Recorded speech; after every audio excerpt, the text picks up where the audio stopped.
Hello friends, आपका स्वागत है प्रो कंप्यूटर साइंस के अंदर। तो जैसा कि अपन ने पिछले लेक्चर्स के अंदर एसक्यूएल और डेटाबेस के बारे में काफ़ी कुछ जान लिया था, तो आज अपन कुछ एडिशनल टॉपिक्स है वो कवर करते हैं। तो आज का जो अपना पहला टॉपिक है वो है इंडेक्स। तो डेटाबेस के अंदर इंडेक्स किस काम आता है? इंडेक्स एक्चुअली डेटा को फास्टली रिट्राइव करने के काम आता है। इंडेक्स के द्वारा आप अपने डेटा को जल्दी से जल्दी एक्सेस और लोकेट कर सकते हैं। ओके, और जो इंडेक्स है वो जो डिस्क एक्सेस है उसको मिनिमाइज भी करता है।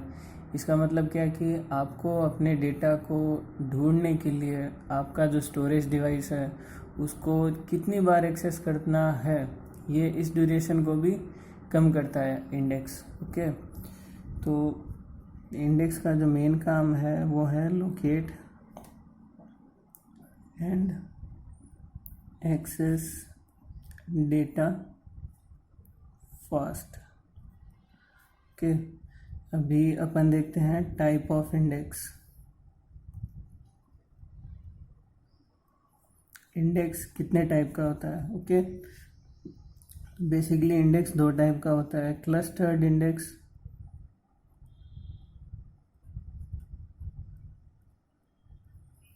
और नॉन क्लस्टर्ड इंडेक्स।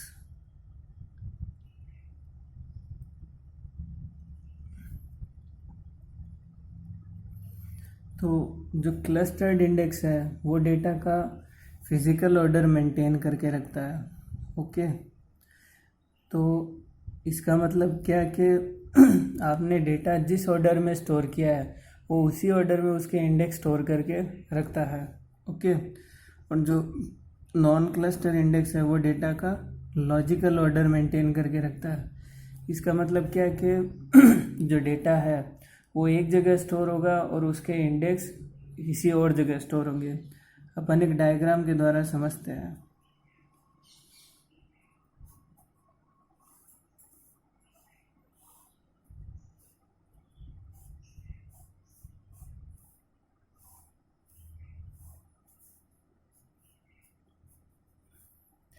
मान लीजिए ये आपका टेबल है और ये इंडेक्सेस हैं।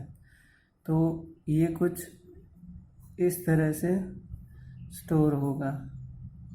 ओके,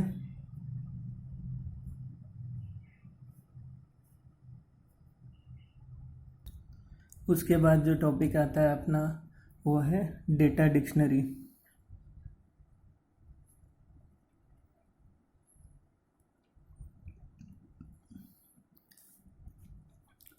तो जैसे डिक्शनरी का मतलब आप सब जानते हैं कि किसी भी भाषा के शब्दों का कलेक्शन जो है वो डिक्शनरी होता है। तो जो डेटा डिक्शनरी है वो डेटाबेस से रिगार्डिंग जितने भी वर्ड्स हैं, टर्म्स हैं, उन सब का कलेक्शन करके रखेगा। तो डेटा डिक्शनरी क्या क्या इंक्लूड करके रखता है वो अपन देखते हैं। डेटा डिक्शनरी है वो डेटाबेस का फॉर्मेट रखता है। ओके, डेटाबेस का स्ट्रक्चर। ओके, रिलेशनशिप,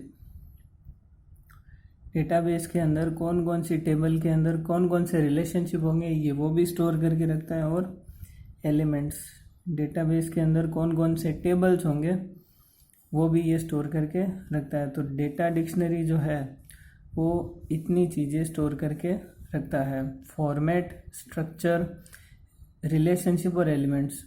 ओके, उसके बाद आता है कार्टेशियन प्रोडक्ट।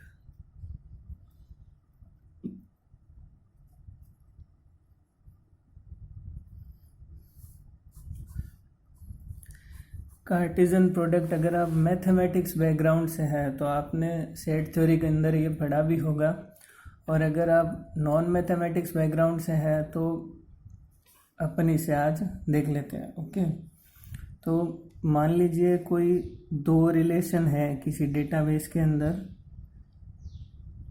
उसके अंदर ए जो रिलेशन है उसमें ए और बी टपल है, और जो बी जो रिलेशन है उसके अंदर 1 2 3 4 ये टपल्स हैं। तो जो कार्टेशियन प्रोडक्ट है उसको अपन कैपिटल एक्स से डिनोट करते हैं। तो सेट रिलेशन ए और बी का जो कार्टेशियन प्रोडक्ट होगा वो अपन ऐसे डिनोट करेंगे, और कार्टेशियन प्रोडक्ट के अंदर रिलेशन ए का हर एक टपल रिलेशन बी के हर एक टपल से बिलोंग करेगा। तो इनका जो कार्टेशियन प्रोडक्ट होगा वो अपन कुछ इस तरह से लिखेंगे, A1 B1 A2 B2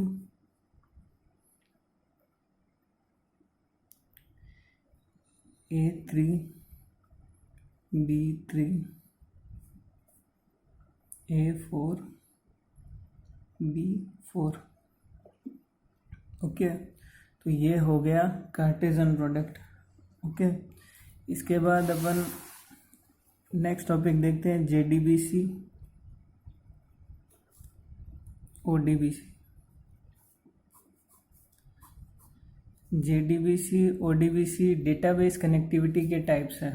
okay, तो JDBC जो है उसका फुल फॉर्म होता है जावा डेटाबेस कनेक्टिविटी। तो जो जावा एप्लीकेशन है उनके अंदर डेटाबेस कनेक्टिविटी के लिए JDBC यूज़ होता है। ये सन माइक्रो सिस्टम का प्रोडक्ट है जावा। ओके, और अदर देन जावा एप्लीकेशन जैसे कि माइक्रोसॉफ्ट एप्लीकेशन है उनके अंदर डेटाबेस कनेक्टिविटी के लिए ODBC यूज़ होता है, जिसका फुल फॉर्म है ओपन डेटाबेस कनेक्टिविटी। ये माइक्रोसॉफ्ट का प्रोडक्ट है और ये सन माइक्रो सिस्टम का प्रोडक्ट है। ओके, तो ये जो दोनों इंटरफेस है ये आपके एप्लीकेशन को डेटाबेस से कनेक्ट करने का काम करते हैं। ओके, तो जैसे अपन एक डायग्राम के थ्रू समझते हैं। मान लीजिए ये आपका डेटाबेस है और ये आपकी एप्लीकेशन है। तो आपको डेटाबेस से कनेक्ट करने के लिए जो मिडिलवेयर या जो इंटरफेस आप यूज़ करेंगे उसको बोलते हैं, वो आप JDBC या ODBC में से कोई भी यूज़ कर सकते हैं। ओके, तो ये हो गया JDBC और ODBC। ओके, उसके बाद अपन देखते हैं डेटा स्टोरेज अप्रोचेस।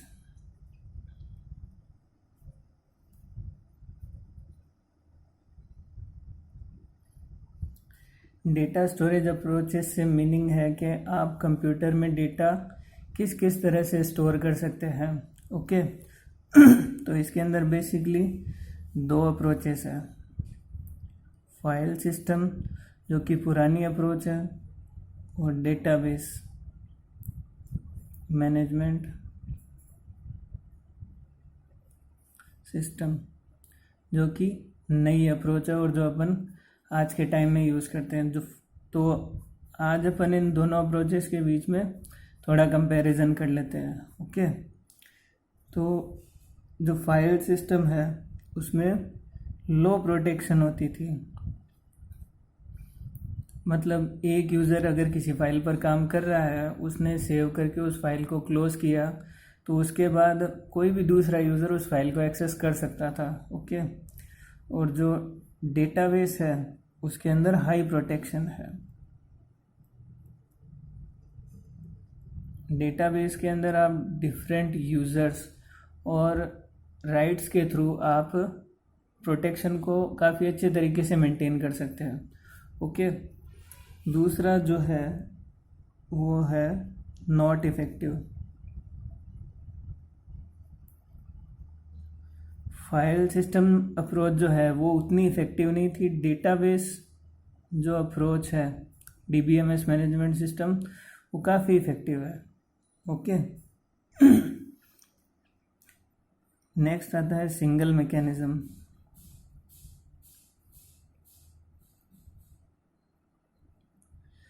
जो फाइल सिस्टम अप्रोच है वो केवल एक ही मैकेनिज्म यूज़ करता है फाइल को ओपन करना और सेव करना, जबकि DBMS अप्रोच है उसके अंदर मल्टीपल मैकेनिज्म है।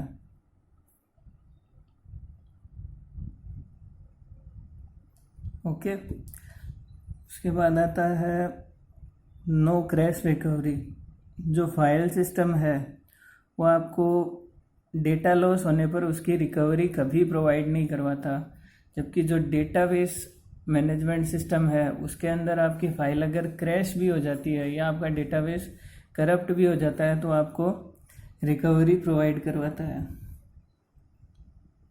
ओके, उसके बाद नेक्स्ट आता है कि फाइल सिस्टम जो अप्रोच है उसके अंदर कनकरेंट एक्सेस नहीं होती। कनकरेंट एक्सेस से मतलब क्या कि एक फाइल पर अगर एक यूज़र काम कर रहा है तो एक ही यूज़र काम करेगा, जबकि डेटाबेस अप्रोच जो है वो कनकरेंट एक्सेस प्रोवाइड करवाता है। ओके, तो ये अपनी डेटा स्टोरेज अप्रोचेस है वो अपन ने कवर कर लिया आज। ओके, उसके बाद नेक्स्ट टॉपिक आता है एसिड। तो एसिड जो है उसका मीनिंग होता है डेटाबेस के कंसेप्ट में एटॉमिसिटी, कंसिस्टेंसी,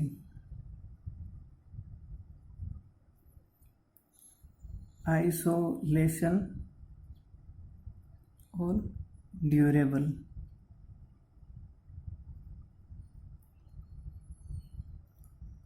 ओके, तो अपन एक एक टर्म के बारे में समझ लेते हैं। तो एटॉमिसिटी का मतलब क्या है कि कोई भी ट्रांजैक्शन जो डेटाबेस के अंदर होता है वो एक एटॉमिक यूनिट है। ओके, तो अगर कोई भी ट्रांजैक्शन डेटाबेस के अंदर अकर होता है तो या तो वो सक्सेसफुली एग्जीक्यूट होना चाहिए या फिर वो फेल हो जाना चाहिए, वो किसी भी मिडिल स्टेट के अंदर नहीं रहना चाहिए। तो ये हो गया एटॉमिसिटी।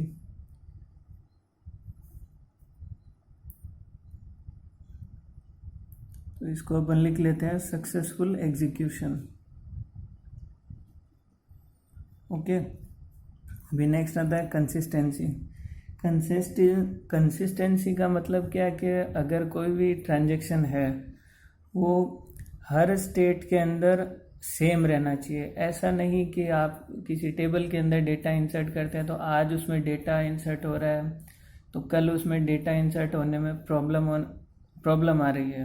ओके, तो ये होता है कंसिस्टेंसी। तो इसमें अपन नोट डाउन करते हैं कि remain same in each state.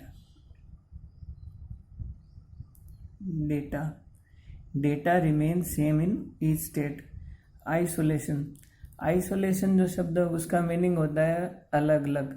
तो आइसोलेशन से डेटाबेस के अंदर मीनिंग ये होता है कि कोई भी एक रिकॉर्ड दूसरे रिकॉर्ड को अफेक्ट नहीं करना चाहिए। तो इसमें अपन नोट डाउन करते हैं record should not affect each other. Okay, तो यह आइसोलेशन हो गया। उसके बाद नेक्स्ट आता है ड्यूरेबल। तो ड्यूरेबल के अंदर ऐसा होता है कि ड्यूरेबल जो है अगर आपका सॉफ्टवेयर किसी भी केस में फेल होता है तो आपका डेटा है वो सेफ रहना चाहिए और जो चेंजेस आपने डेटाबेस के अंदर किए हैं वो मेंटेन रहने चाहिए। ओके, तो ड्यूरेबिलिटी का मीनिंग यहाँ पर ये होता है। तो इसमें अपन नोट डाउन करते हैं changes remain even if software fails. Okay, तो ये अपन ने एसिड प्रॉपर्टीज़ कवर कर ली। अगर आपको वीडियो पसंद आया हो या ये इन्फॉर्मेशन आपको यूज़फुल लगी हो तो लाइक और सब्सक्राइब ज़रूर करें। Thank you.